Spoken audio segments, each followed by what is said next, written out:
Hi, everybody. It's Keely Justice here with the Philosophy Society. Today, we're going to be going through a film, The Peaceful Warrior, 2006. It's based off a book by Dan Millman. And there's a lot of philosophy in here about being present and being mindful and about appreciating the present moment and not focusing on outcome orientation, but process orientation. We're going to go through this movie first, and then I'll come back for a brief discussion. There is a lot of content to talk about.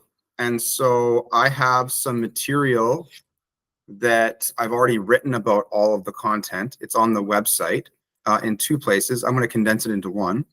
And so we're going to go through, probably just watch the film today and talk a little bit. And then next week, we're going to follow up by going through all of the stuff that I've written about it. You can watch the film on YouTube. That's where I'm going to be streaming it from for the people in the room.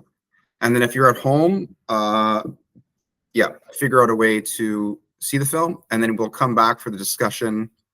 It's a 2.5-hour film, so we'll come back once it's done. Okay, we'll see you guys in a bit. Hey, Justice here with the Philosophy Society. So we are here today. We just watched the film, and yeah, so you said wisdom is doing, and happiness is not the destination, but the journey. Very good. Yes, those are 2 points. Major points from the film. I'm going to go through all of the stuff. Like, I have the dialogues all written out between Dan and Socrates or other moments in the film. And then, so I have the dialogue written, and then I have like a philosophical discussion after. So it's on the website. So it's in 3 different spots. I'm going to condense it out of the one page, and we can go through it next week. So we'll just, if you have anything you want to say, talk about it right now briefly. And then we'll come back next week and we'll go through it in more detail. Because there's a lot to talk about, actually.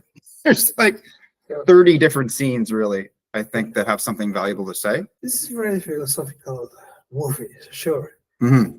Socrates, I don't know, is this kind of mysterious actor, and this is inside, because this has also people, you should clear your mind. Yeah. As many is pollution inside. If you want to do something, your dreams, you should be ready, and you should be also. This is great. And there was some worries, some that people try to discourage you. You will never. Yeah. You will never. And the other opposite is, I never give up. Mm-hmm. So you have many barriers. These many barriers usually is inside you, not outside. Very good. This is one of the things. Is many think people. It's because of this. No, it's because of you. Mm-hmm. You are the. Yeah. So like he's talking about like the no mind meditation, where we don't fixate on information. We kind of just let things go, and we kind of have an empty mind. Like there's nothing. We're not thinking about anything. There's no like internal dialogue. And a lot of the content of the internal dialogue can be like, in David Burns's terms, distorted thinking or negative thoughts that in some ways demotivate us, discourage us, their negative attitudes. And that's when he talks about like taking out the trash, right? All the negative thoughts. And he goes to even more of an extreme, which is very Buddhist, of just being in the present moment. And at a certain level, you can't be 100% in the present moment. There is some degree of planning that is important in life, right? But experientially, a lot of us just spend our time, like, for example, at the end of the film, Tommy says, I live for those 20 seconds. Everything is about those 20 seconds in front of the judge. And when you think about how much time he's spending, not really living in the now, but thinking about how everything attributes to that, only that very small fragment of his life. And if that fails, then everything is wasted, right? And so that's why it's not about the destination, it's about the process, because there's more that goes into the process, right? Or the journey. Yes. That's great. Another thing is great is one action has one prize and one the pleasure. It's the two both of this. Is you have every action in your life is to the results. Okay. This is great. And also emotions are natural. Yes. we're humans. Mhm. It's many, many emotions inside, but something is nothing to hide. It's natural. Yeah. Like at the same point though, like we can direct and navigate the kinds of emotions that we generate, right? So like when they got upset in the bar because Dan was sleeping around with the other guy's ex-girlfriend, there was negative emotions that were generated there that were natural, but it was unwise for him to betray his friend. And that betrayal created this animosity and negative emotions. So even though they're natural, Sure. they were unwise emotions to generate in the first place. And like depression, we could say is natural. We got to be careful with the naturalistic value, because it can be self-referential or justify things that are actually bad for us. It takes us one step away from having some form of evaluation. Is this good or bad?